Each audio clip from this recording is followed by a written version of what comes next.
¿Aló, Chancay? Ok. Bien, entonces comenzamos. Una vez comenzamos, chicos, avanzamos rápido y nos vamos temprano. Okay. Es bastante extenso la clase de hoy día. Vamos a hacer la parte de neumología. Si se escucha muy cargado o muy cerca me avisan, por favor. Siguiente, por favor. Comenzamos. Es un paciente que tiene tuberculosis. Todos sabemos que tiene hartos pacientes TB en nuestras emergencias. Entonces la pregunta es, ¿cuáles son los factores determinantes de transmisión de TBC? Hay que marcar lo correcto. Y hay 5 alternativas. Entonces tenemos la siguiente, por favor. La transmisión de TB tiene pues como lugar al paciente que tiene tuberculosis pulmonar principalmente. La laringe es la que tiene mayor cantidad de bacilos, la más contagiosa. Y la idea viene acá que las gotitas de menor tamaño son las que son más infectivas, porque las más grandes son botadas por el cillo del aparato respiratorio. Y son protegidas por las mascaritas que tenemos. Las chiquititas son las que nos van a transmitir la tuberculosis. Siguiente. Entonces el riesgo va a depender de la cantidad de bacilos que elimine el paciente. Eso está básicamente por la tuberculosis que tenga, cuánto tiempo de enfermedad, la duración del periodo infectivo del paciente, determinado por iniciación del tratamiento. En teoría, un paciente con TB en 2 semanas debe ser ya BK negativo. O sea, empezó a toser, era BK positivo, y en 2 semanas ya podemos estar tranquilos que no nos va a contagiar. Entonces ahí lo sacamos de aislados. Así. ¿Okay? De la concentración de bacilos en el aire ambiental favorecida por una ventilación inadecuada. Si lo metemos a un cuarto de alguien con TBC y está todo cerrado, cada vez que tosa se quedan los bacilos ahí metidos. Mientras más tosa, más bacilos. Entonces la idea es abrir las ventanas. En el hospital hace como 5 años, 6 años vinieron para ver los cuartos de tropicales, por ejemplo. Y los tropicales, el cuarto para ventilación, los últimos, sobre todo el del último del lado izquierdo, es el único que tiene buena ventilación. O sea, todas las TB que están antes en tropicales, como que la ventilación no es muy buena. ¿Okay? Si alguien quiere evolucionar a distancia, se puede hacer. Y de las características inmunológicas del individuo susceptible, ya que pacientes que tienen diabetes, vasectomías, silicosis, alcohólicos, drogadictos, pacientes con VIH, y todos ellos tienen más chance de adquirir tuberculosis. De nada, Chancay. Siguiente. Entonces, de todas las características que están ahí puestas, de todas depende. 1, letra, la número 5. Siguiente. ¿Cuál de los siguientes exámenes confirma tuberculosis pulmonar? A ver, chicos, ¿cuál confirma tuberculosis pulmonar? Siguiente. Cuando tengan una pregunta, cualquiera que sea de confirmación, solo se confirma de 2 maneras. O el cultivo, aislando el germen, o biopsias. Las únicas confirmaciones. El resto son probables, posibles, quizás, a lo mejor, puede ser. Siguiente. ¿Cuál de los siguientes confirma el diagnóstico de TBC pulmonar con derrame? Siguiente. Siguiente, por favor. Entonces, van a ver ustedes que cuando tenemos un líquido pleural, el líquido pleural siempre tiene células. Y muchas veces tiene linfocitos. Lo malo de los linfocitos es que también están presentes en los cánceres. Porque el ADA me mide la adenosina de aminasa de linfocitos. Entonces yo puedo tener un ADA positivo en tuberculosis, un ADA positivo en cáncer. Entonces el ADA me sugiere, pero no me confirma nada. Habíamos puesto acá los pHs para ver lo que es empiema, por ejemplo. Un empiema va con pH 7,2 para abajo. Siguiente. La biopsia debe ser de toda enfermedad que tenga TB, que haya cáncer, nos va a servir bastante. El ADA nos ayuda, pero no es tan específico. Y el tratamiento del derrame dependerá de la causa que lo provocó para ver qué cosa hay. Acá cuando hay un derrame que hacemos, citológico, un bioquímico, para tuberculosis, ADA, le hacemos un PAP, todo lo que podemos hacer. Siguiente. Es un algoritmo que ustedes lo van a tener para hacer el diagnóstico de alguien que tenga derrame pleural. Ven ustedes, hay derrame, tengo que chequear si hay algo más fuera del pulmón, si hay patología pulmonar previa, diagnóstico que vamos a tener ahí de acuerdo a lo que tiene nuestro paciente. Esto implica que cuando tenemos TB, hay que chequear bien si realmente es TB. Porque ustedes saben, en piso hemos visto mucha gente que parece TB, no sé qué tiene y tiene terapia anti-TB. Yo tengo un paciente en piso que tiene ya 12 sesiones de terapia para TB. Un jovencito que tiene fiebre, su basal es 38 de fiebre, tiene parálisis cerebral, y como tosía y no sabían qué era, tenía TB. Después de varios años siguió tosiendo, otra vez TB. Y ahora ha venido porque tiene neumonía y le iban a empezar a TB. Y este chiquito que tiene temperatura 38 todos los días, dejó de hacer fiebre. Parece que ha hecho frío anoche, sí, ha regulado su temperatura ahora 37. Por lo tanto, ¿qué hacemos? Alta hoy día. En modo de alta, a su casa. Siguiente. Entonces la biopsia me va a dar el diagnóstico acá. Siguiente. A ver. Una mujer de 48 años con antecedentes de tuberculosis pulmonar acude porque tiene broncorrea. Le hacen un TAC y hay probable diagnóstico de bronquiectasias. Marcarlo incorrecto. ¿Okay?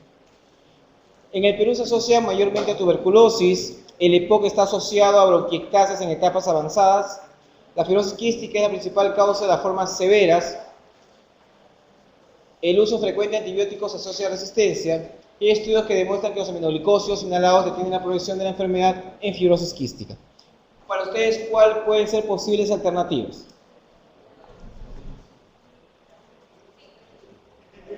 Las 5, otra alternativa que crean que no es correcta.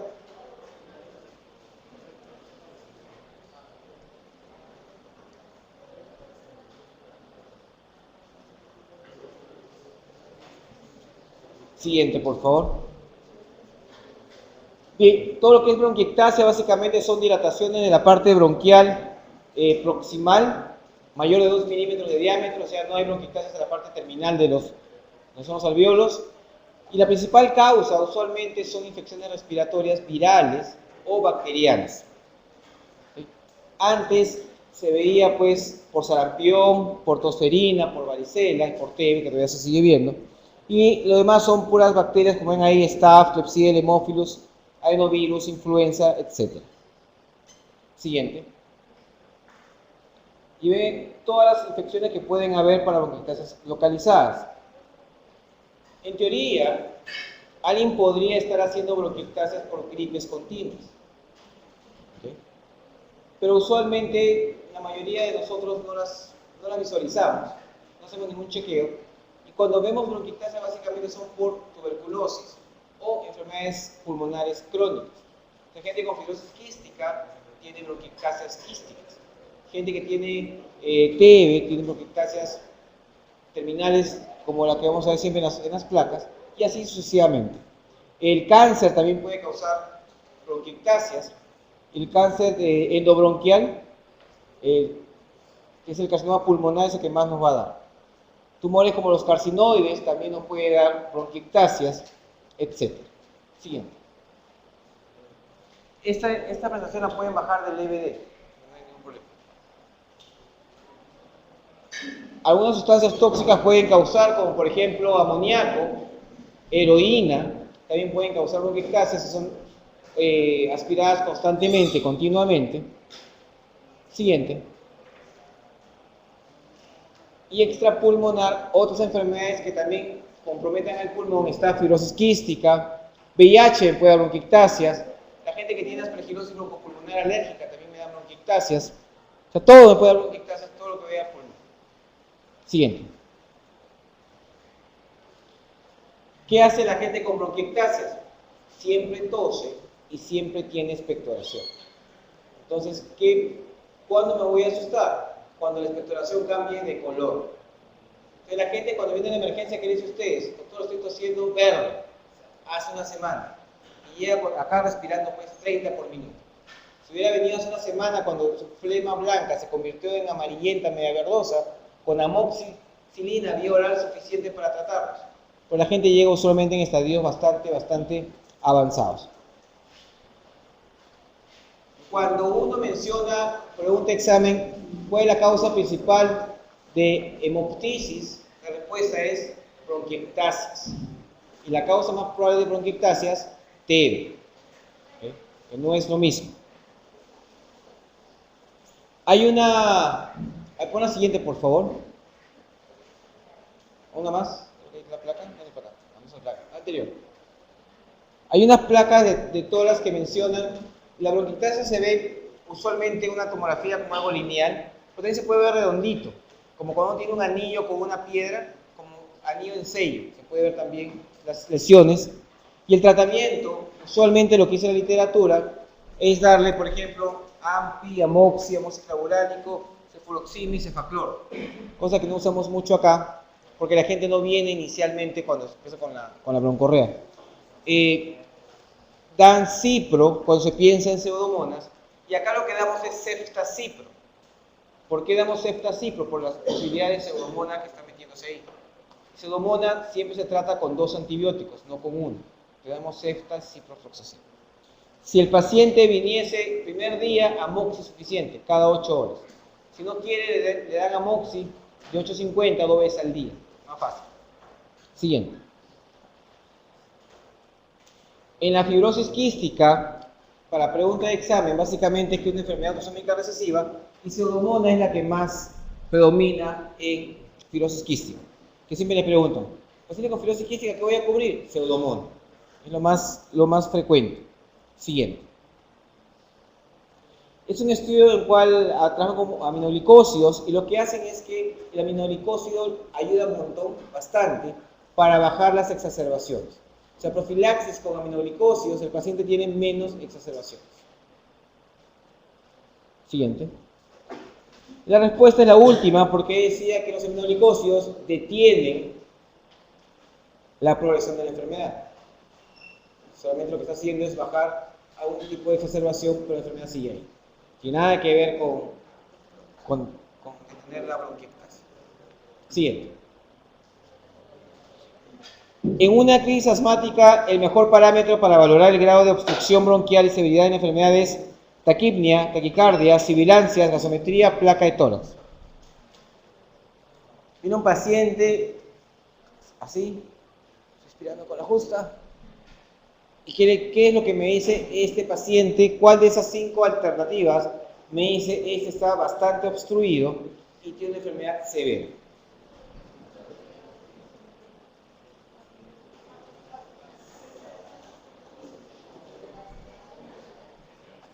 Cuando alguien tiene una crisis asmática, ¿se escuchan sibilantes?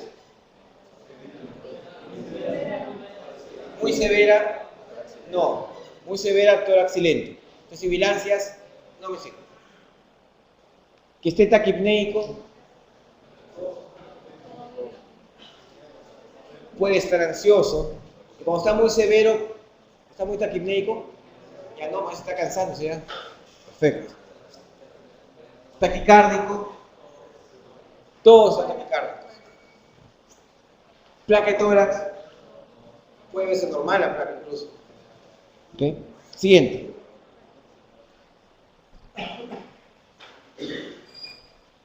Entonces, para ver un poco lo que es obstrucción, se usa la espirometría.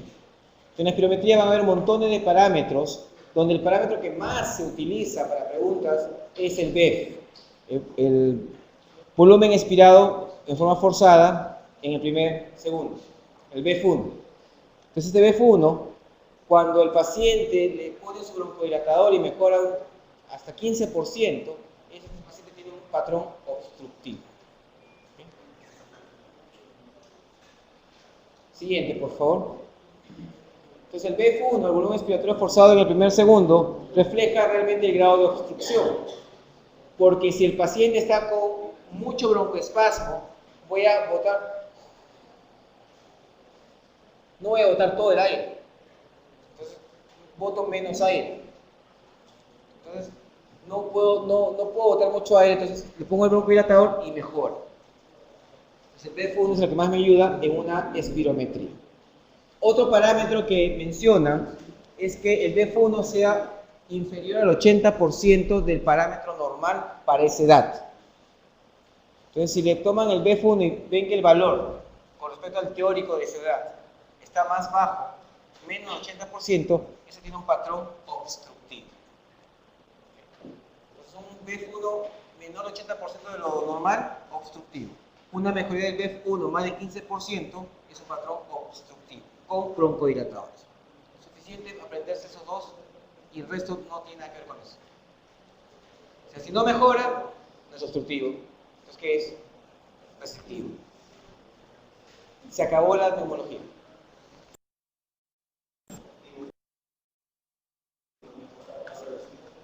Vamos a verlo ahorita. Entonces, memorizarse la parte de obstrucción, BEF1 mejora más del 15%, menos del 80% del basal. Dos son obstructivos. Y la capacidad vital forzada es inferior, la relación, del BEF1 con la capacidad vital forzada es inferior a 70%. Que muchos libros le llaman a eso el índice de Tifenau o Tifenó, que vamos a tener también dentro de lo que vamos a ver ahora. Siguiente. Entonces, ¿qué va a haber en el AGA? En una agudización va a haber hipoxemia, hipocapnia, tiene poco oxígeno, pero bota CO2 porque hiperventina. Luego en la grave, el PCO2 comienza a aumentar. Entonces, voy a tener hipoxemia con hipercapnia. Y esto se asocia a acidosis láctica. Siguiente. En la placa puede haber de todo. Usualmente la placa de un paciente con asma, uno ve, dice, tiene asma, tiene las costillas horizontalizadas, hay herniación del parénquima, en la parte entre las costillas usualmente se ve como que va a haber unas hernias, como que el pulmón se sale un poquito de las costillas, pero también puede haber patrón normal, una placa, un paciente asmático por no hay nada, o sea, puede ser un patrón totalmente normal. Sin embargo, cuando hay mucho broncoespasmo, pueden hacer neumotórax, pueden hacer neumomediastino. Entonces, el paciente tenemos que chequear siempre placa. ¿Cuándo pedimos placa a un paciente que tiene una crisis asmática? ¿De entrada? No. Lo hemos nebulizado 3 veces y no rompe, no mejora, ahí pedimos la placa. Para ver si ahí, por ejemplo, tenemos una neumonía agregada, una telectasia en el pulmón, quizás lo que tenga es un neumotórax chico que quizás no le he captado cuando le he escultado al paciente, o tenga un neumomediastino. Siguiente. Entonces la gasometría es lo que me va a decir grado de obstrucción y severidad de mi paciente.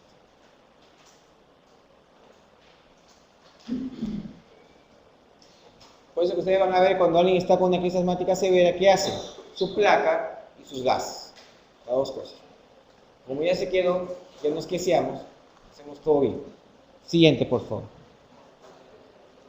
En una crisis asmática aguda, el tratamiento más adecuado para la pronta resolución de la obstrucción bronquial es corticoides intravenosos, teofilina intravenosa, epinefrina subcutánea, beta-2 agonistas adrenérgicos en aerosol, anticolinérgicos en aerosol. ¿Qué usamos para una etapa aguda? Lo nebulizas, ¿con qué? Con beta-2. Siguiente, por favor. Esta es una de las tantas tablas, de la clasificación del GINA, que a veces preguntan con casos clínicos para clasificar el asma como asma, que es un asma intermitente, un leve persistente, moderado persistente o severo persistente. Entonces ahí van a tener 4 parámetros para ver. El primero es los síntomas de la mañana y los síntomas de la noche. Entonces dice, el 1 es una persona que puede estar totalmente asintomática o tiene menos de una vez por semana una crisis. En la noche menos o igual de 2 veces al mes. El BEF1 es más de 80 y el flujo expiratorio pico es menos de 20%. Está normal. El 2, el persistente leve, ya comenzamos a agregarle cositas. Salud. Ya tiene más de una vez por semana el síntoma diurno, menos de una vez al día. Y todos esos ataques ya afectan un poco la actividad del paciente. En la parte nocturno, salud, se va a tener más de 2 veces al mes síntomas nocturnos. El BEF1 sigue igual, pero ya el PEF, el flujo expiratorio pico, comienza a aumentar de 20 a 30%. En el moderado persistente ya los síntomas son diarios y el ataque ya limita al paciente. En la noche más de una vez por semana, el BEF1 comienza a ser entre 60 y 80% del basal para esa persona de su edad y se incrementa más el PEF, el flujo expiratorio pico, y el 4 ya tiene síntomas continuos, la actividad física está limitada, frecuentemente en las noches se levanta porque se asfixia, el BEF1 es menor del 60% y más del 30% del PEF. Siguiente. Entonces, eso es lo mismo que vamos en esta tabla, con un poquito más de desarrollo. Entonces, alguien que es intermitente puede no tener nada, o por lo menos una vez a la semana. Y ahí dice, pues tiene la tos, sibilancias, 5 menos episodios al año y menos de un día de duración. Puede haber tos o presión torácica, largos periodos asintomáticos, síntomas nocturnos poco frecuentes, sin consultas a emergencia, buena tolerancia al ejercicio, etcétera, etcétera, etcétera. Normalmente, cuando alguien está catalogado como severo, usualmente se queda en emergencia, y muchos de esos pacientes pasan a UCI a veces. Entonces, cuando ustedes tengan a alguien que tenga una crisis asmática, tuvo una crisis asmática, y estuvo en UCI, ese paciente lo más probable es que se quede, por lo menos en observación 24 horas. ¿Okay? Porque implica que si estuvo en UCI, no fue fácil sacarlo del broncoespasmo. Entonces, no lo vayan a botar a su casa. Perdón, no le den de alta pronto. ¿Okay? Porque el paciente tiene la chance de no romper broncoespasmo con lo normal, con la terapia normal que se da. Siguiente. Entonces, ven, siguiente, lo mismo de lo otro, más detallado. Siguiente, por favor. También hay otra clasificación en la cual clasifican al asma entre leve, moderada, severa, de acuerdo a ciertos valores que le van a dar a la frecuencia respiratoria, a las retracciones, sibilancias y cianosis. También lo pueden catalogar de la misma manera con puntajes a estos pacientes. Siguiente, por favor.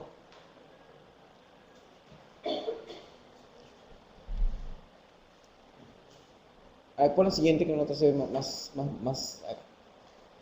¿Cómo manejamos al paciente? Si el paciente tiene un asma no controlada, que era normal, no está tan taquicárdico, frecuencia respiratoria menos de 25, flujo pico más de 60%, nebulizamos y le damos corticoides.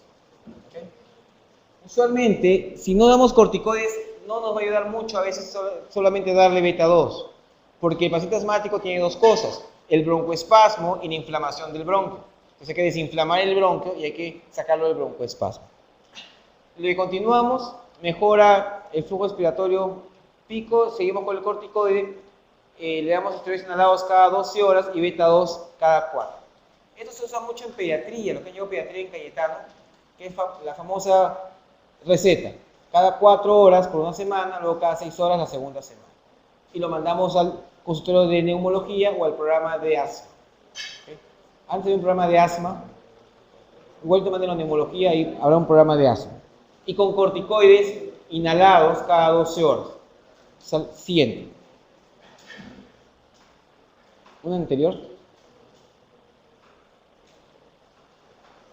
Cuando comience a tener un poco ya de habla entrecortada, más taquicárdico, más taquipneico, darle oxígeno, nebulizarlo, corticoides y vamos viendo cómo va la respuesta. Si mejora, lo mandamos a la casa. Y quizás en estos que demora un poquito más, puedo mandarlo con bromuro de hipatropium también, que es otro broncodilatador muy bueno. Y si no, tendría que quedarse, tomar su placa y sus gases arteriales. Siguiente. Y el de alto riesgo son los que vienen pues morados, cianóticos, con tórax silente, bradicárdicos, ya no tienen ni flujo respiratorio pobre, hidrocortisona, nebulizaciones de forma continua, bromuro de hipatropio, máscara de Venturi, y la aminofilina nos va a ayudar, pero es una medida como de emergencia. O sea, le metemos el beta 2, le metemos el bromuro de hipatropio, si no funciona, le metemos aminofilina. Y si ya no rompe con nada, agregamos adrenalina. Si ya no rompe con nada, ventilación mecánica. Vemos los exámenes y ver si se intuba al paciente para ventilación mecánica. Usualmente a los que intuban de los asmáticos son los que tienen una acidosis respiratoria asfixia respiratoria tiene indicación de ventilación mecánica, es una indicación así ipso facto, y la otra que tenga trastorno del sensorio. Estos dos pacientes ya no están respirando por su cuenta, ya están cansados, ya no llega el oxígeno al cerebro y eso se pone en ventilación sí o sí. Siguiente. Entonces, pregunta 6, los beta-2 son los que se van a utilizar. Siguiente. Esta pregunta la hemos puesto porque la han preguntado muchas veces y simplemente es aprenderse un cuadrito. Siguiente. Van a hablar de dos formas de asma, un asma extrínseco y un asma intrínseco. ¿Okay? Hablan de asma extrínseco cuando este asma está predominantemente en los niños y en los jóvenes, tiene historia familiar de alergias, rinitis, urticaria, alguna enfermedad que me diga si es alérgico a algo, pruebas cutáneas positivas, un IgE total alto, explica pues que tiene gran componente alérgico, tiene una hipersensibilidad tipo 1 que es aquella que es la inmediata. Y en el intrínseco es básicamente en adultos, no hay mucha historia personal ni familiar de alergias, no tiene IgE alto, está normal y pueden ser intolerantes a la aspirina.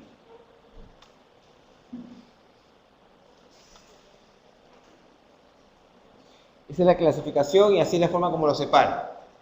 Y las preguntas que hay, que he visto varias preguntas que hacen al respecto, se basan exclusivamente de esas características. ¿Es familiar? Ah, es extrínseco. ¿Es de adultos? Ah, es intrínseco. ¿La aspirina le choca? Ah, es intrínseco. ¿Tiene una IgE alta? Ah, es extrínseco. Nada más. Siguiente.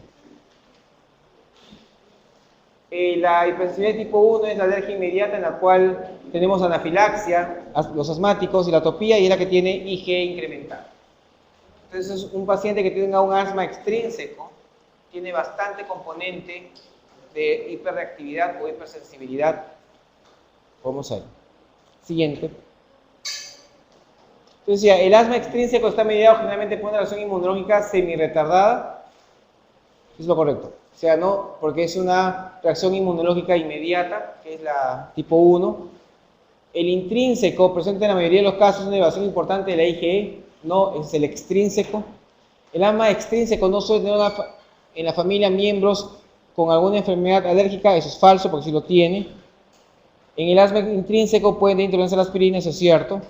La eosinofilia es mayor en el asma extrínseco, no mencionan realmente nada.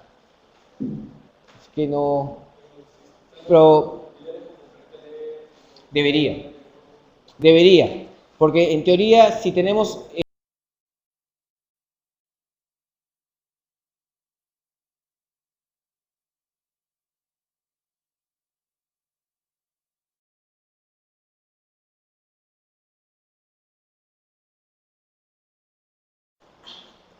por eso que no lo ponemos. Siguiente. A ver.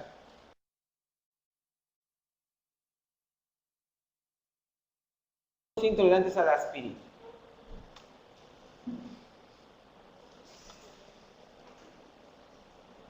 Esa es la clasificación y así es la forma como lo separa. Y las preguntas que hay, que he visto varias preguntas que hacen al respecto, se basan exclusivamente de esas características. ¿Es familiar? Ah, es extrínseco.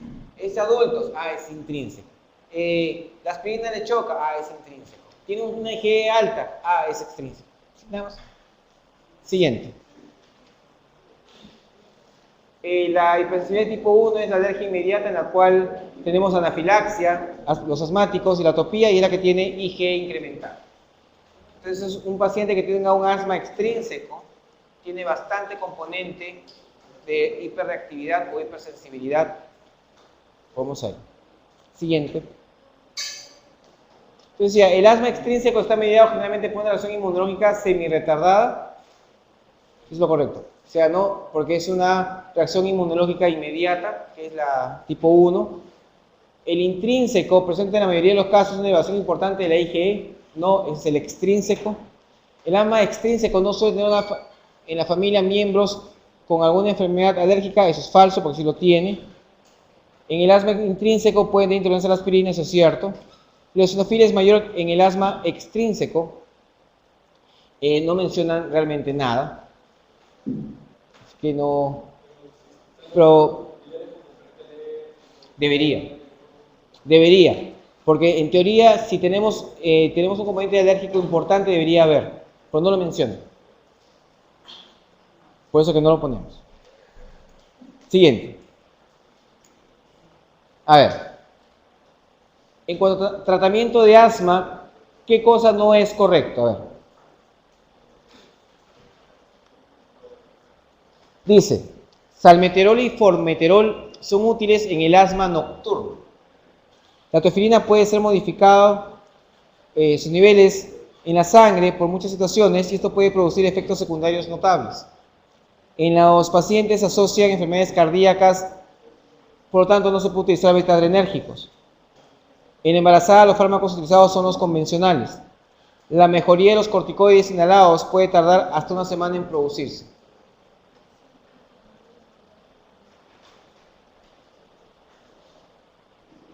¿Cuál de los 5 es totalmente correcto? En este sí es cierto. La 1 es correcto, el salmeterol y el formoterol son útiles en el asma nocturno. Es correcto. ¿Perdón? Sí es correcto. Ya. Sí es correcto. ¿Nada más?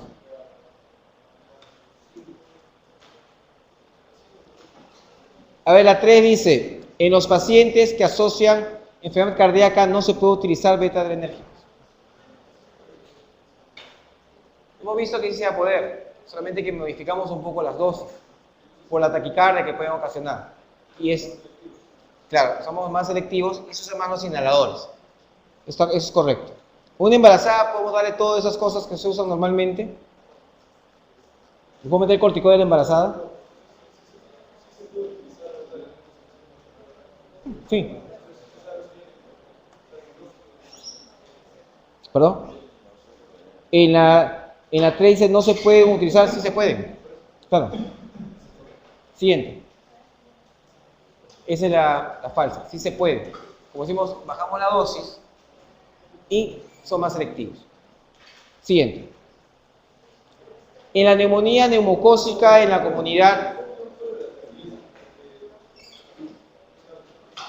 La idea, pon la anterior por favor, la idea de la alternativa de teofilina es que existen fármacos que pueden alterar su nivel, o sea, pueden competir selectivamente.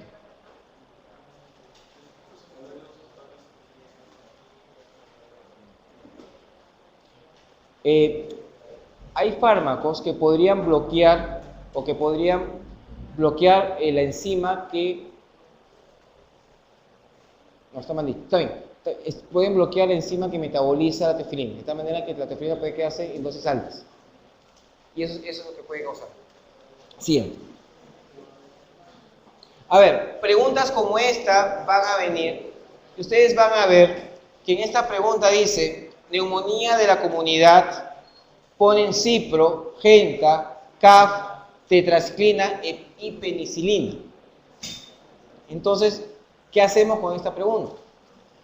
Porque nadie usa penicilina.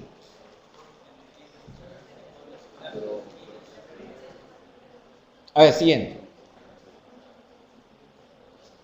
Entonces, cuando uno quiere, por ejemplo, una neumonía, hay que ver qué tipo de paciente es, para poder saber más o menos qué germen es más frecuente en este paciente. Entonces, por ejemplo, a un alcohólico, ¿qué germen es más frecuente? Estreptococcus pneumoniae común y corriente. Pero los alcohólicos usualmente que están tirados se van a aspirar. Entonces también hay que pensar en anaerobios. Si leen las preguntas del MIR, siempre está paciente alcohólico con esputo de olor fétido. Ese paciente tiene un absceso pulmonar por anaerobio. Es clásico. Es un parrafote así que uno dice alcohólico con esputo fétido y uno de frente va a buscar darle clindamicina. Ni siquiera hay que leer la pregunta. Alguien que tenga EPOC y tabaquismo, estreptococcus pneumoniae, diabetes, estreptococcus pneumoniae, geriátricos, pneumoniae. Pero vamos a ver que hay unas cosas más que se van a ir agregando por ahí. En VIH ya pensamos en neumocistis, Cuando hay epidemia de influenza misma, puede haber en gente que está en contacto con ratas, la misma leptospira puede causar problema pulmonar, etc. Siguiente. Y factores para una neumonía severa, uno de ellos es la edad. Pacientes que tengan más de 75 años, pacientes que no puedan cuidarse solo, inmunosuprimidos. Enfermedad de fondo, realmente es cualquier enfermedad de fondo que sea crónica.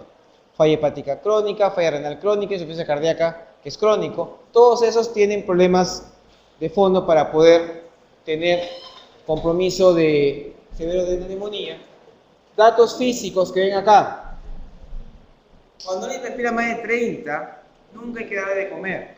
Se va a aspirar y ese se va a cansar. Entonces hay que tener mucho cuidado. La temperatura me va a decir que es una neumonía severa. Sin embargo, pacientes adultos mayores que no hagan fiebre, no por eso no es severa la neumonía. Que esté medio chocado, menos de 90-60, también es un factor de riesgo. Y los laboratorios. La leucopenia es mala, porque implica que el paciente no tiene capacidad de reacción ante la infección. Si tiene leucopenia, me asusto más. Leucocitosis, más de 30.000, me recontrasusto, porque está tan mala la infección que se han salido muchos leucocitos. Que esté anémico, más neumonía, no puede tener mucha jale de oxígeno, no tiene mucha hemoglobina, poca distribución de oxígeno, peor todavía. Un PO2 menos de 60, PCO más de 50, que va a entrar ya a ventilación. Y la bilirrubina más de 2, lo que está implicando simplemente es que ya hay compromiso a nivel hepático. O sea, ya estamos haciendo sepsis con órganos adyacentes. Siguiente. La gravedad, alguien que esté chocado, alguien que respire bastante, más de 30, PO menos de 60, un PAFI menos de 250, que implica que está con falla respiratoria aguda, falla renal aguda, alteración del sensorio, bacteremia, fiebre, hipotermia, acidemia.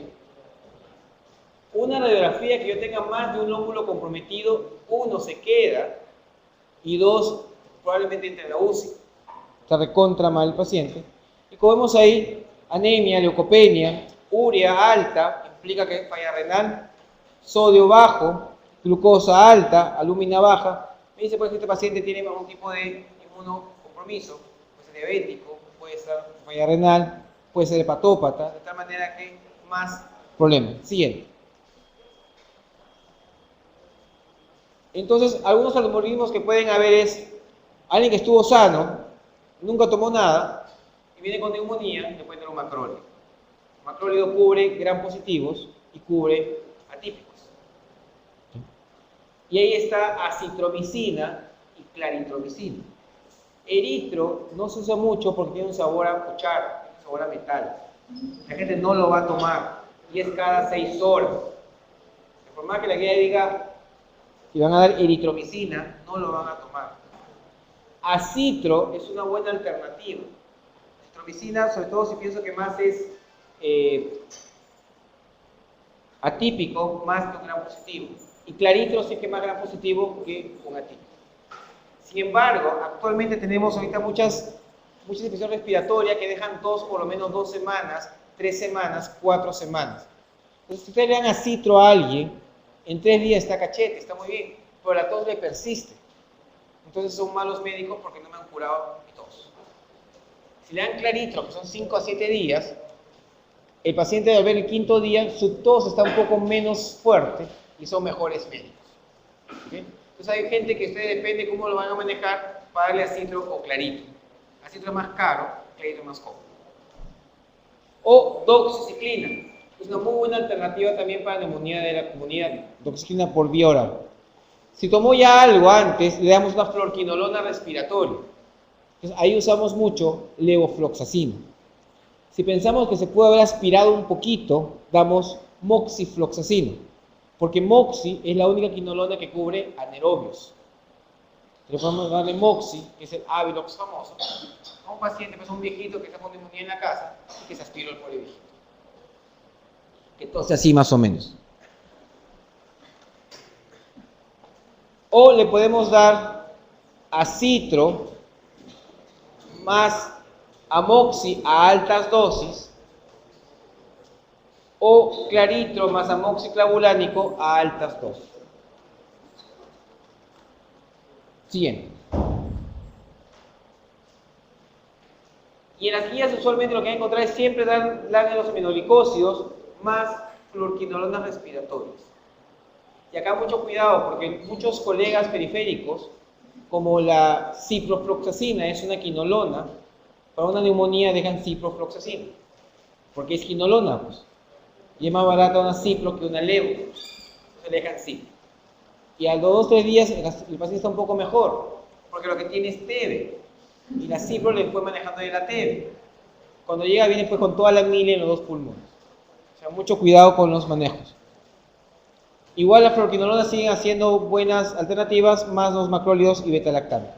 Entonces, en las guías donde van ustedes a ver con antibiótico terapia previa, le meten un beta-lactámico siempre asociado a la terapia estándar. Siguiente. Entonces, acá hay más tratamientos y lo mismo que hacen ahorita en las tablitas. Macrólido, doxy, fluorquinolona, más macrólido, más amoxiclavulánico. Siguiente. Se van a leer en la casa. Exámenes nos sirve una placa, un hemograma y saturarlo. Suficiente. Alguien hospitalizado, su placa, su hemograma, la creatinina, electrolitos, cultivos, mínimo 2, teóricamente debe ser 3, pero mínimo 2.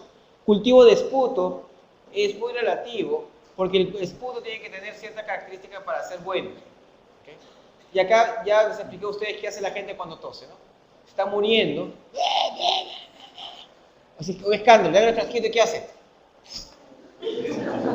¿Qué bota? Toda la saliva de la boca. Lo mandan afuera y comienzan muriéndose el paciente. Entonces, si yo voy a cultivar eso, ¿qué voy a cultivar? Toda la boca. Lo que tiene que ser es un buen pollo.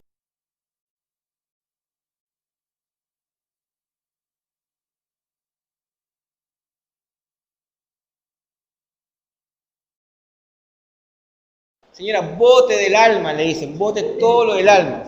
Si bote el alma, eso es bueno. Por eso que a veces ponen, y van a ver en ciertas guías, que el cultivo de esputo no es muy bueno a veces, porque no hay buena muestra.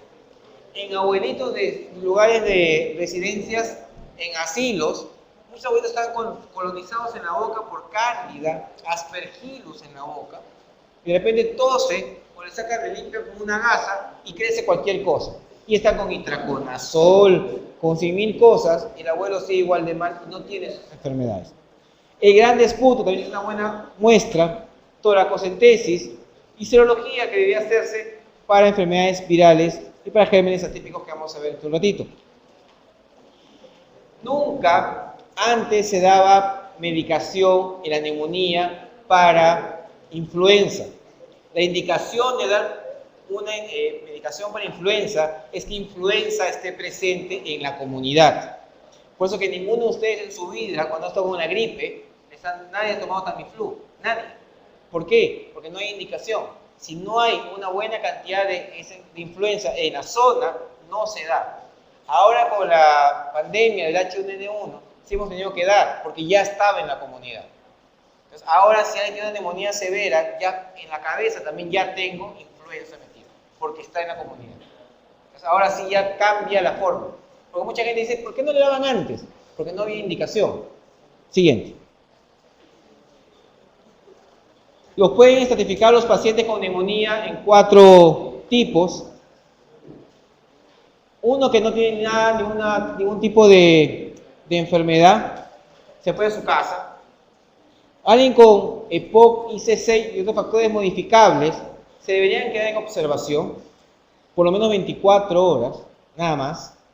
O sea, llega la emergencia, un diabético con neumonía, una indicación si el diabético está compensado de su diabetes y está con neumonía, debería quedarse en la emergencia unas 24 horas, cachete, está bien, a su casa. No pasar la observación y pasarlo a piso en el día 9 para darle de alta el día 10. ¿Okay? Eso no debería hacerse. Ni para que se definan arriba tampoco.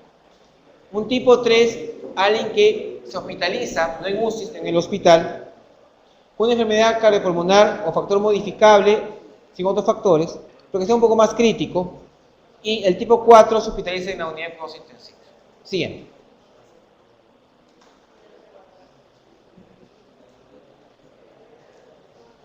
Entonces, el manejo ambulatorio, hemos dicho, sí.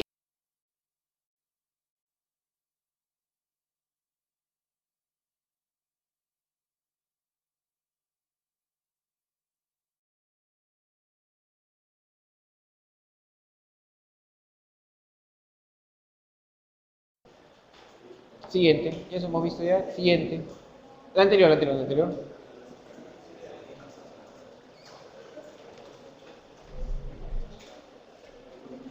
Miren acá, por favor, en esta que está acá. Dice, alguien que esté en la UCI, le dan un betalactámico más una quinolona antipseudomónica, o betalactámico más un glicósido o macrólido.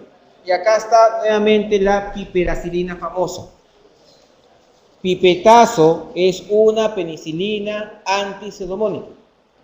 No es igual que meropenem. ¿Okay? Nadie, los que estuvieron el mes pasado, o que han estado acá, quien me diga, doctor, está con pipetazo, ya no hay más que darle, o sea, está mal. Pipetazo es una simple ceftacidima. Es una ceftacidima, pero en penicilina. ¿Okay? Entonces ahí tienen el betalactámico, puede ser ceftacidima, puede ser imipenem, que es un carbapenem, o una penicilina que es pipedacilina. Siguiente. Entonces acá de las 5 es penicilina gesólica. Entonces la respuesta a pregunta está dada porque las guías usualmente están hechas en zonas donde hay mucha resistencia a penicilina. En España, por ejemplo, la resistencia a penicilina es como un 60%. Entonces, quien se vaya a España y ponga penicilina de neumonía, se va a morir su paciente. La resistencia nuestra a penicilina es recontra baja. Entonces no tenemos mucha resistencia y la podemos dar. No la damos solamente por comodidad, nada más. Porque la ceftriaxona es más fácil poner 2 gramos una vez cada 24 horas que poner 4 millones de penicilina cada 4 horas. O sea, los dos son buenos, pero la enfermedad estaría metida en el cuarto 6 veces. Con la ceftriaxona estaría metida en el cuarto una vez. Entonces, podemos mejorar ese tipo de situaciones dando simplemente ceftriaxona. Pero sigue siendo muy buena penicilina. Siguiente. Una de las siguientes causas de hipoxemia tiene un gradiente alveolo arterial de oxígeno elevado y mejora con la administración de oxígeno a altas concentraciones. Entonces yo tengo atelectasia, edema pulmonar, neumonía, fibrosis pulmonar idiopática, hemorragia alveolar. ¿Cuál de estas creen ustedes que le mete oxígeno y mejora?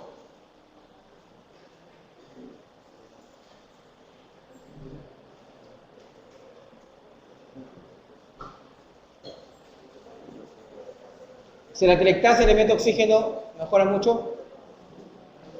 Tenemos un pedazo de pulmón que está tapado y no se puede destapar. ¿Qué más? O un edema pulmonar, tengo todo lleno de agua, no va a pasar. Una neumonía, ¿podría? Podría, dice por ahí. Una fibrosis pulmonar idiopática, donde todo está fibrosado. Una hemorragia alveolar. Entonces un no contundente a una atelectasia, un no contundente a un edema pulmonar y un no contundente a una hemorragia. Siguiente, por favor. Entonces la gradiente alveolar arterial se supone que es menos de 15 para gente que tiene hasta 30 años. O sea, todos nosotros tenemos una gradiente inferior a 15.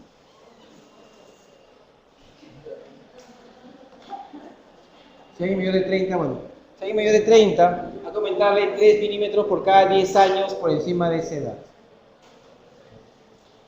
Entonces ahí está el cálculo que ven ahí. Siguiente.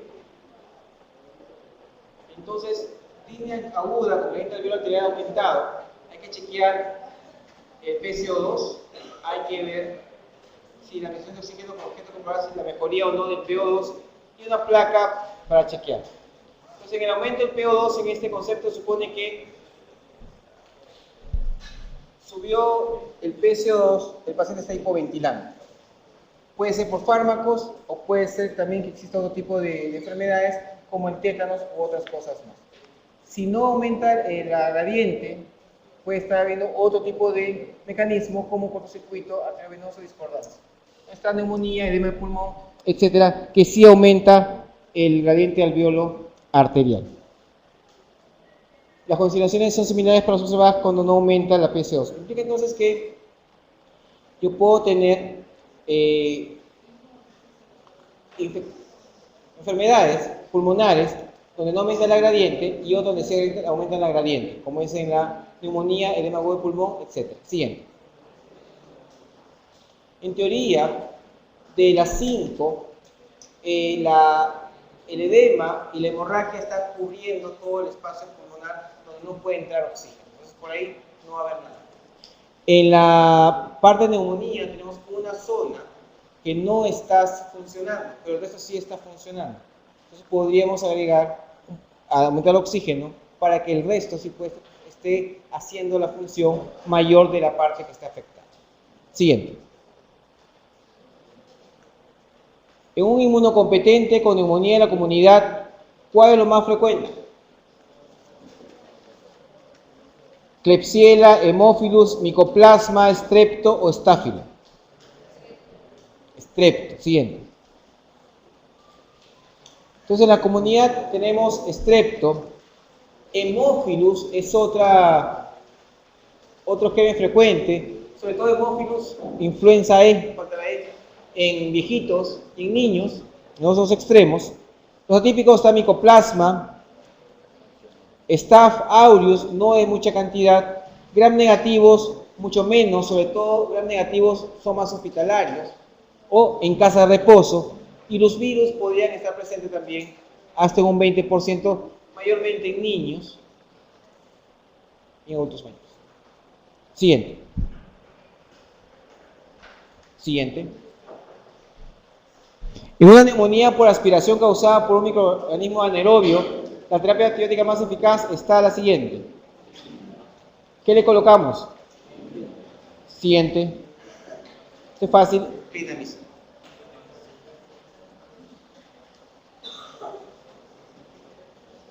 Clindamicina vamos a agregar porque clinda se supone que cubre del diafragma hacia arriba. Eso implica que cubre los anaerobios de la boca. Y cuando uno se aspira de los microbios de la boca. Desde acá se meten hacia adentro. Es un poco, a veces cuando los abuelitos son edéntulos, no tiene un diente y se aspiran. Entonces, ¿de dónde se aspira si no tiene dientes? Entonces va a tener a veces microbios de la cavidad oral igualito, más la comida que trae microbios de afuera. O sea, cubrir todo lo que tengo. Siguiente. En la neumonía intrahospitalaria, la neumonía es causada más frecuentemente por gram positivos, anaerobios, gram negativo, todas, ninguno. Siguiente. Otros factores de riesgo para desarrollar una neumonía en el hospital: un Apache más de 16, 60 años, que tenga EPOC, algún compromiso neuromuscular, traumatismo craneal, que no tenga reflejo, que esté en coma, hipoluminemia, fracaso de órganos, y fuera, gente con ventilación mecánica, traqueostomías, antibiótico-terapia previa, broncoscopía, intubación, sonda, etc. Muchos piensan que la gente que está intubada no puede tener neumonías, y sí puede tener, se puede aspirar. La gente que tiene sonda nasogástrica también. Aparte de la mala colocación, también se pueden aspirar. Siguiente. Los más frecuentes están Strepto, Haemophilus, Staph, los anaerobios, gram negativos, anaerobios. Los ambientales, realmente obviamente todas siguiente. Están todos ahí. Entonces veamos ahí cuáles son los más frecuentes.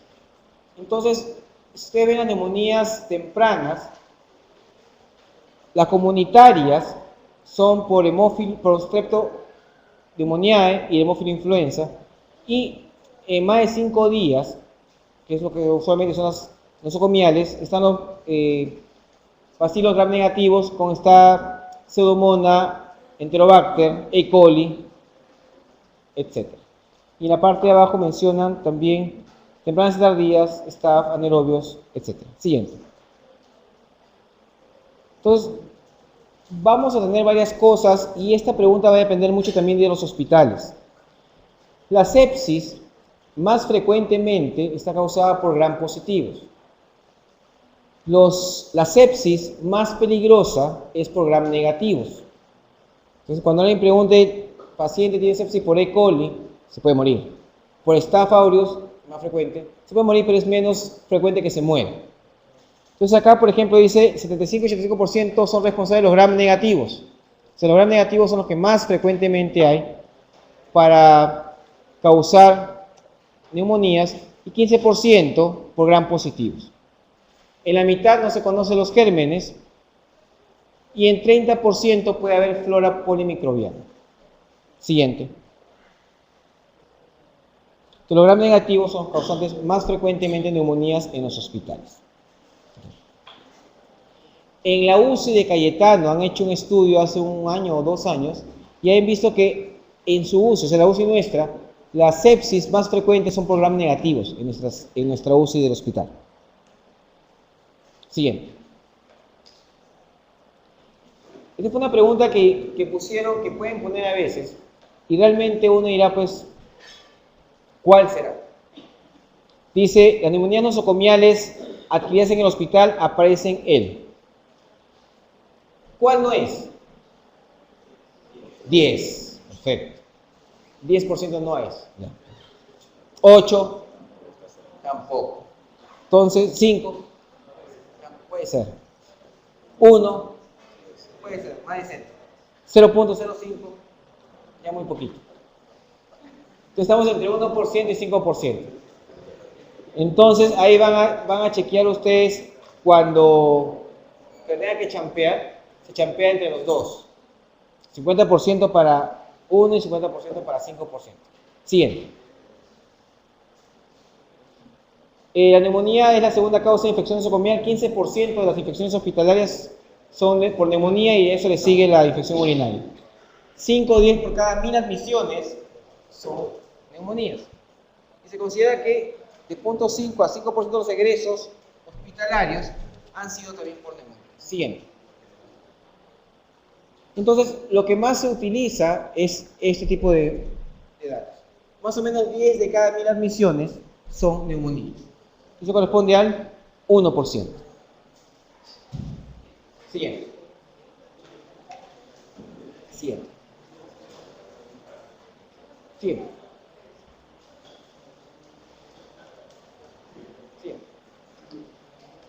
Siguiente, pues eso lo van a leer después en la casa. Hay otros factores que predicen severidad, la albúmina, el PIB máximo, que es el pico que le ponen a la ventilación mecánica para que el alveolo no se cierre, pero a veces este PIB puede hacer que se reviente el alveolo. Entonces, una neumonía severa que requiere un PIB muy alto, significa que hay mucha fuerza que meter ese pulmón para abrirlo y podemos romperlo más que otra cosa, que esté colonizado por gérmenes gram negativos, hiponatremia, falla renal, hiperglicemia, hipoxemia, disfunción hepática, los que fuman más de 50 paquetes por año y que tengan ventilación mecánica más de 2 semanas, tienen más chance de hacer neumonías severas. Siguiente. Siguiente, por favor. A ver, paciente de 30 años toma ácido valproico en forma regular, acude porque tiene fiebre y dolor pleurítico, asociado a un esputo purulento con mal olor. Ha recibido 4 días de tratamiento con cefuroxima bioral sin mejoría de cuadro actual. Marque la respuesta más probable. Entonces, ¿por qué me dicen que toma ácido valproico? Por convulsión. Y tiene un esputo con mal olor. ¿Qué pasó? Se aspiró. Perfecto. Entonces ahí está el dato. Es un paciente que convulsionó y se aspiró. Y le dieron cefuroxima. ¿Buena alternativa? Quizás no, porque no cubierto anaerobios, solo está cubierto gram positivos. Entonces, ¿cuál sería la respuesta más probable ahí? Dice neumonía por estafilococo dorado resistente a la meticilina. Neumonía asociada a empiema que requiere drenaje torácico. Neumonía aspirativa con cobertura antibiótica incompleta. Tuberculosis pulmonar multidrogo resistente. Neumonía por legionela.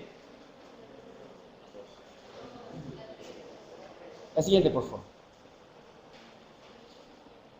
Todo el mundo era legionela y nadie sabe qué es la neumonía por legionela. Porque nunca ha visto a nadie neumonía por legionela. ¿Sí? La legionela, usualmente, así, pregunta examen. Tiene neumonía y tiene diarreas, eso es legionela. Son los dos casos más típicos. Alguien que tenga diarrea con neumonía, eso tiene legionela. Y legionela va a estar presente en zonas donde se vaporice el agua. O sea, donde hay aire acondicionado, por ejemplo. Donde haya fuentes de agua. Ahí puede haber legionela. Vive en aguas estancadas. Es una bacteria gram negativa en forma de bacilo. Y se llama legionela porque le dio a los legionarios. Que todos se neumonizaron ahí.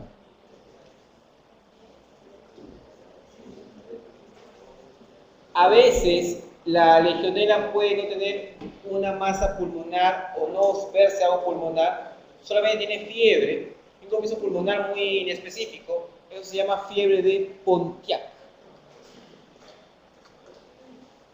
¿Cómo hacemos el diagnóstico? Con antigenuria. Tocamos antígeno en orina para legionela y algunas pruebas más a nivel de microbiología. Acá en Querétaro hemos tenido una legionela, me acuerdo, cuando en el 2005, un protocolo de neumonía que tuvimos. Se hizo toda su batería, y salió positivo el antígeno para legionela. No se puede publicar porque era el protocolo. Imagino que ya faltan 5 años y que ya podemos hacerlo. Siguiente. Esta es una neumonía aspirativa con cobertura antibiótica incompleta. La 2, realmente, hasta ahí no sabemos si tienen piema o no tienen piema. La 1,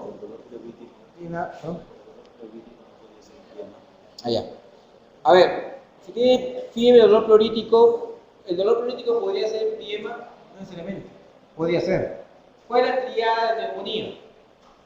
Fiebre, tos y dolor pleurítico. El paciente está tosiendo y está que le duele acá, o le duele acá, o le duele una parte del pulmón bien definida. Eso es neumonía. Siguiente. No está bien la acotación. Y 6. En la enfermedad pulmonar obstructiva incipiente originada en la pequeña vía aérea, la medida más sensible de las que recoge la espirometría es la más sensible. La capacidad vital forzada, el volumen expiratorio forzado por segundo, el flujo expiratorio forzado entre 25 y 35% de la capacidad vital, relación entre volumen expiratorio forzado por segundo y capacidad vital forzada y la capacidad vital. ¿Qué es la capacidad vital forzada? No, primero, ¿qué es capacidad vital?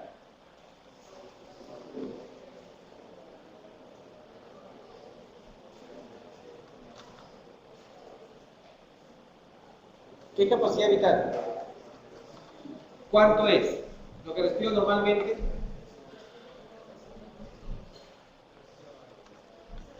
La siguiente, por favor. Un cuadrito.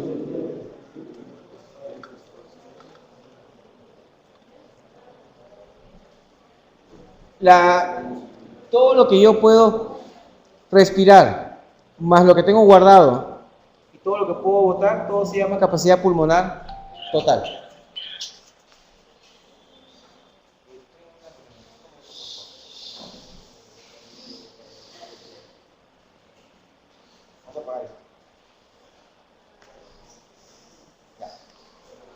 Todo lo que uno tiene, veamos la parte de abajo del cuadro, hay un cuadrito donde vemos todos varios dibujitos. Vamos a ver qué significa CPT. Compañía Peruana de Teléfonos, no. Capacidad pulmonar total, que implica que el volumen corriente, que es lo que respiro normalmente, más el volumen inspiratorio de reserva, más el volumen respiratorio expirado de reserva, volumen expiratorio de reserva, más el volumen de reserva, es mi capacidad pulmonar total. La capacidad vital sería todo lo que yo puedo respirar y botar, sin el volumen de reserva que tengo, el volumen residual. Siguiente. Entonces, cuando hacen espirometría, A ver, la anterior, por favor. A ver, en esta figurita vamos a ver la parte inferior. En la parte inferior hay un dibujito con letritas que está CI, BRI, BRE, CRF, CB, CPT. Usualmente lo que estamos mencionando es qué significa cada una de estas cosas. La raya del medio, que es lo que respiramos normalmente, eso es el volumen corriente. El BRI es el volumen respiratorio, perdón, el volumen inspiratorio de reserva. El BRE, el volumen respiratorio expiratorio de reserva, y el BR es el volumen residual. Todo eso se va a llamar capacidad pulmonar total. Siguiente. Entonces, cuando hacen espirometría, en la espirometría a veces podemos tener diagnóstico de enfermedades obstructivas y restrictivas. ¿Qué significa obstructivo? Significa que el aire entra, pero no puede salir bien porque algo lo está obstruyendo. Y restrictivo significa que ese pulmón no se puede distender. Se puede tener enfermedades obstructivas y enfermedades restrictivas. Entonces, obstructivo. Pon la anterior, por favor. Ya, no se pueden ver las letritas. Ahora que lo bajen del EBD se van a poder ver. No se preocupen. La siguiente, por favor. Y entonces, en obstructivo, dice capacidad pulmonar total aumentada. ¿Cierto o no es cierto? Claro, ¿qué va a pasar? Que estoy jalando, pero me estoy reteniendo oxígeno. Aire, perdón. Entonces tengo más volumen de lo normal. Mi capacidad pulmonar total se va a incrementar. Y así, uno por uno, van ustedes a ir viendo acá para cada una de las enfermedades. En la parte restrictiva hay poca distendibilidad. El alveolo solamente está medio colapsadito. ¿Okay? Ahí está la fibrosis, está déficit surfactante, insuficiencia cardíaca, trastorno de caja torácica y trastornos neuromusculares. Siguiente. Entonces, usualmente, por ejemplo, EPOC. EPOC es una enfermedad restrictiva o una enfermedad obstructiva. El EPOC es obstructivo. Si, por ejemplo, es el BEF y la relación BEF1 con capacidad vital forzada.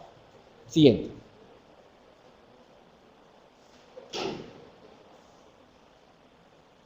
Esta es la parte,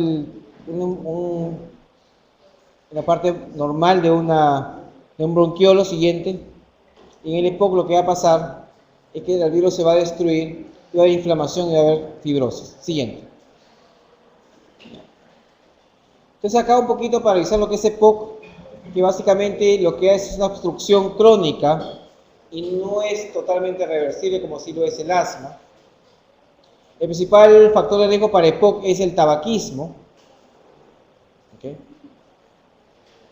Pero también puede haber alguna exposición laboral o contaminación, ya sea como el humo de leña, que es lo que más tenemos nosotros, o el consumo de alimentos, o el uso de cosas biodegradables, como usan las heces de las vacas o de los animales como fuente de calor para cocinar. Siguiente. No hay que ser maquillada con eso. El término de bronquitis crónica y enfisema está metido acá. Y esto es lo que va a preguntar a veces. ¿Qué cosa es bronquitis crónica? Es tos y expectoración más de 3 meses al año, por lo menos 2 años consecutivos. Se preguntan a cada rato, ¿qué cosa es bronquitis crónica? Que tenga tos, que tenga expectoración, más de 3 meses, por lo menos 2 años. Y enfisema, realmente lo voy a ver cuando le haga una biopsia a ese pulmón. Porque el enfisema es que todo se ha dilatado, hay espacios aéreos más grandes, porque se han dilatado los bronquiolos, hay destrucción de la pared alveolar y puede no haber fibrosis a ese nivel. O sea, necesito, para hacer diagnóstico de enfisema, una biopsia, teóricamente, y para hacer diagnóstico de bronquitis, diagnóstico clínico. Clínicamente yo veo la bronquitis y el enfisema lo voy a ver en forma anatomopatológica. Usualmente los pacientes con EPOC pueden tener una mezcolanza de las dos. No necesariamente son puros bronquitis crónicas o puros enfisemas. Siempre hay un poquito de cada cosa. Siguiente. La tos crónica, ya hemos visto la expectoración, la disnea, y se puede hacer una clasificación de disnea en algunos grupos de neumólogos hacen su clasificación con respecto a cómo ocurre la disnea. Por ejemplo, grado 0 es que no hay disnea solamente cuando hace ejercicio. Grado 1 cuando camina rapidito o sube una cuesta poco pronunciada, escaleras, etcétera, etcétera, etcétera. Siguiente. Entonces, la parte de EPOC es bastante interesante porque hace muchas subclasificaciones para poder determinar qué tanto tiene de EPOC el paciente. Siguiente. Y van a ver acá que en el BEF1, sobre la capacidad vital forzada, menor del 70%, un BEF1 menor de 80, me va a hablar sobre lo que es patrones obstructivos. Y para confirmar el diagnóstico de EPOC es por espirometría. Como dice arriba, por diagnóstica es con espirometría del paciente. Siguiente.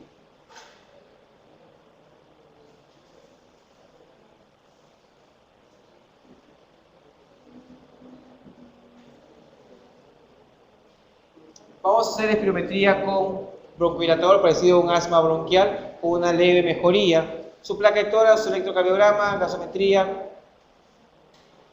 Es interesante porque para hacer diagnóstico diferencial podemos tener que hacer algunos exámenes que no hacemos acá normalmente.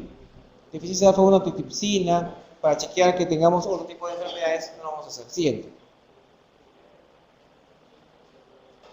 Hay clasificaciones del EPOC de acuerdo al BEF1, a la capacidad vital forzada, etc. Siguiente.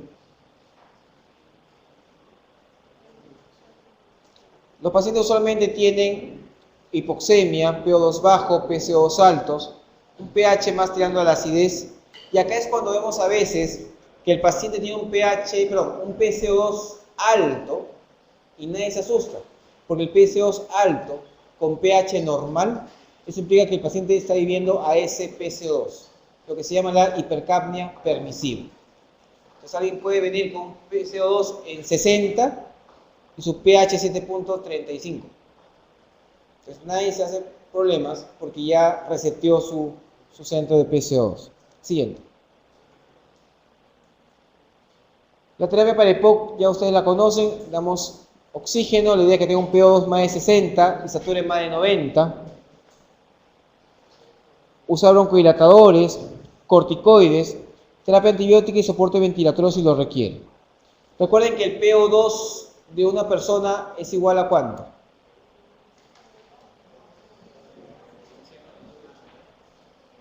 Menos. La fórmula práctica es 100 menos un tercio de la edad. Eso es lo práctico.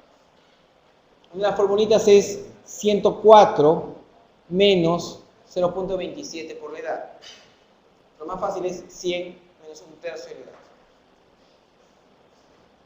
Entonces, ¿tenemos cuántos? ¿Qué edad tenemos? 21. Tenemos 21 entre 3, 7, 100 menos 7, 93. Entonces todos estamos acá entre 93, 94 más o menos. Siguiente. Siguiente. ¿Esta está puesta anterior también mismo? Entonces acá realmente con tanto rollo, la idea es EPOC, diagnóstico, espirometría. ¿Qué es lo más sensible para la espirometría, para el EPOC? Es ver el BEF1. Sí.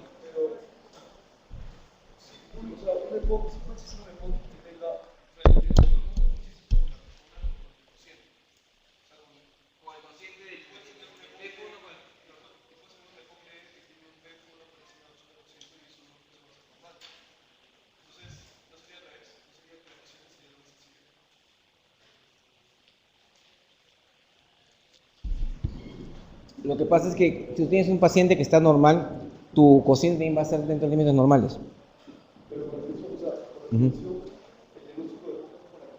Sí.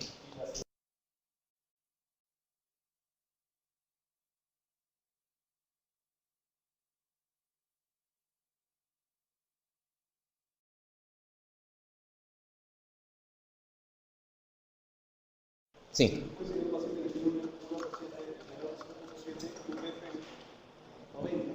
Es normal.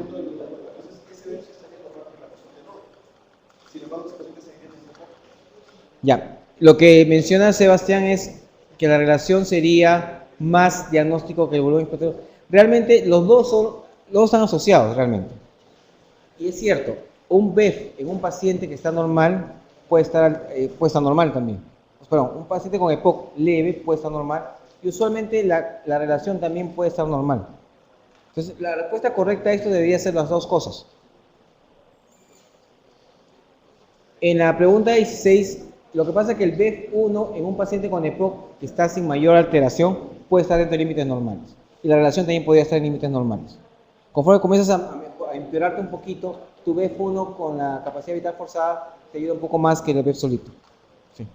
Por los dos te ayudan acá. Entonces, marquen la 1, perdón, la 2 y la 4, porque los dos van a ayudar, chequéenlo, y de los dos siempre escogen ese para que vean que está la respuesta correcta. Siguiente.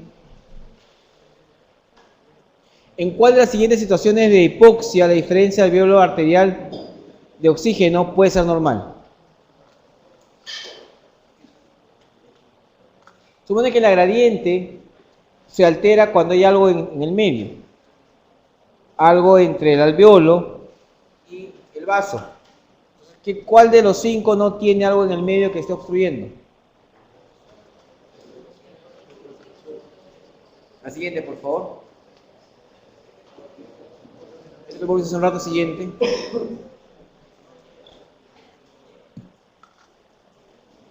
La gradiente está a nivel ambiental 3 a 16, 15 usualmente y de 25 a 65 con FIOS de 1, 100%. Siguiente. La hipoventilación aumenta el CO2 a nivel alveolar y arterial, mientras que el O2 está disminuido en ambos lados, pero mantiene la relación y por consiguiente la gradiente no se modifica. ¿No? Siguiente. Siguiente.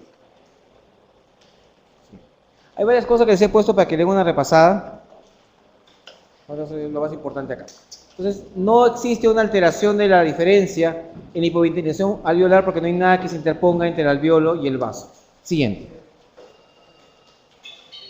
¿Cuál es el germen con más frecuencia que se encuentra en infecciones bronquiales agudas de origen bacteriano en pacientes con EPOC? Y no está neumococo.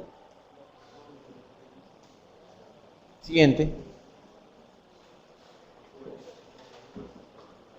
Los tres más frecuentes son Haemophilus. En las formas más severas también pueden aislarse pseudomonas. Entonces podemos encontrar los tres gérmenes ahí mencionados. Siguiente, por favor. Y hemos visto ahí la bronquitis crónica, que es tos productiva por 3 meses en 2 años seguidos, incrementa la producción del esputo, más disnea, más pus. Siguiente. Y en teoría, Haemophilus moraxella y staph está entre 30 a 50%, más que Streptococcus pneumoniae. Siguiente. Tratamiento es amoxiclavulánico, cotrimoxazol, cefaloxime, macrólidos, tetracyclina y quinolona. Siguiente. Y entre los dos, entre moraxella y Haemophilus es más frecuente. Entonces, de los tres, entre Haemophilus, moraxella y neumococo, el Haemophilus es más frecuente. Siguiente. Un paciente de 75 años de edad, fumador de 25 cigarrillos diarios, desde su juventud tiene tos y afectación crónica, que a veces ha sido ligeramente hemoptóica, sobre todo coincidiendo con agudizaciones infecciosas. En los últimos 6 meses nota disnea progresiva, que es en la actualidad de medianos esfuerzos. De los siguientes enunciados, ¿qué no espera encontrar? Se tiene EPOC. El índice de Tifeneau es la relación entre el BF1 y la capacidad vital forzada.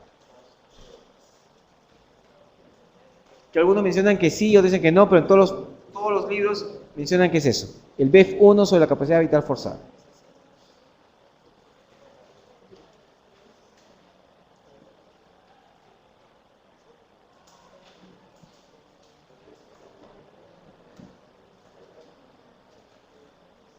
¿Qué no espera encontrar? A ver, chicos.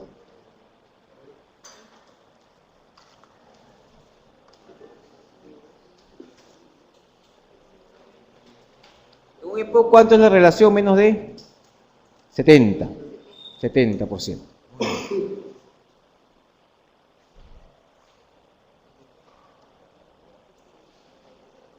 ¿Podría tener un PO2 de 55? Sí, podría. ¿Se descompensa cada rato por infecciones? Sí, también. ¿Puede ocultarse por movimiento vesicular disminuido? No necesariamente. ¿Puede aumentar el índice cardiotoráxico? Siguiente. Entonces la relación es el BF1, capacidad vital forzada, que hemos dicho que es debe ser más de 75 y 70 implicaría ya patología, que es el famoso índice de tifeneu. Aunque dice ahí que es incorrecto, pero siempre lo colocan como ese índice que vemos ahí. Siguiente. Existe un aumento en muchos casos de las cavidades y entonces va a haber una alteración en el índice cardiotoráxico. Siguiente.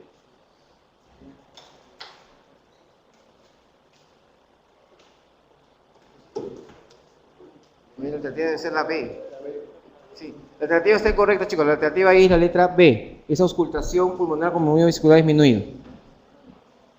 Ahí hay un error en el rojito. La alternativa del 19 es B.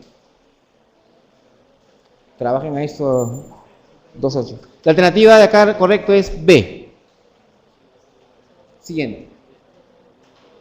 Y la 20, con respecto a las bronquiectasias, marcar lo correcto. Excepto.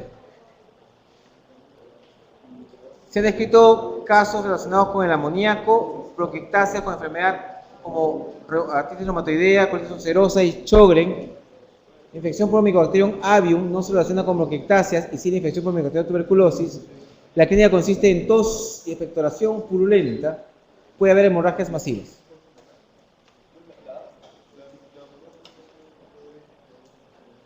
Siguiente, por favor. Y hemos visto pues que las bronquiectasias van a ser las dilataciones de las vías aéreas mayor de 2 milímetros. ¿Sí? Puede haber bronquiectasias secas, sin afectación abundantes. Puede no tener infecciones recurrentes, pero sí puede haber hemoptisis y se pueden infectar. Eso puede ser cualquier cosa realmente. Pueden estar limpias toda la vida, pero usualmente se van a infectar. Siguiente. Las causas las hemos visto también hace un ratito. Siguiente. Enfermedades autoinmunes que me causen bronquiectasia, está colitis ulcerosa, está la artritis reumatoide, que sí hace compromiso pulmonar y me puede dar bronquiectasias. La gente con bronquiectasias y AR tiene 5 veces más chance de morirse que la que no tiene bronquiectasias. Siguiente. Entonces, acá dice la clínica consiste en tos y expectoración purulenta. ¿Eso es cierto o no es cierto? ¿Ah?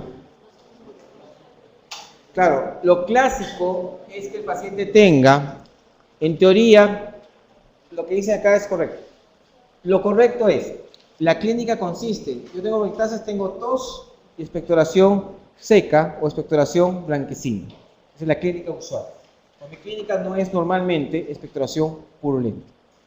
Esta pregunta es medio engañosa,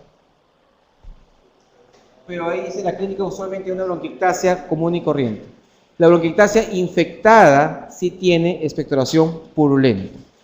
La bronquiectasia normal es tos seca o tos con expectoración blanquecina. Sí, también. El Mycobacterium avium cuando está a nivel pulmonar se puede relacionar con bronquiectasias, pero no es lo usual. Es bien, ¿cómo se puede decir? Es bien raro, podría en un momento, pero no es lo típico, no es lo clásico. ¿Okay? Entonces, Mycobacterium avium podría tener bronquiectasias, sí podría. Es bien raro, recontra raro. O sea, cuando preguntan la palabra podría, todo se puede. Pero lo clásico es que avium no cause bronquiectasias y TB sí cause. Es lo clásico. Siguiente. Ya chicos, descansamos.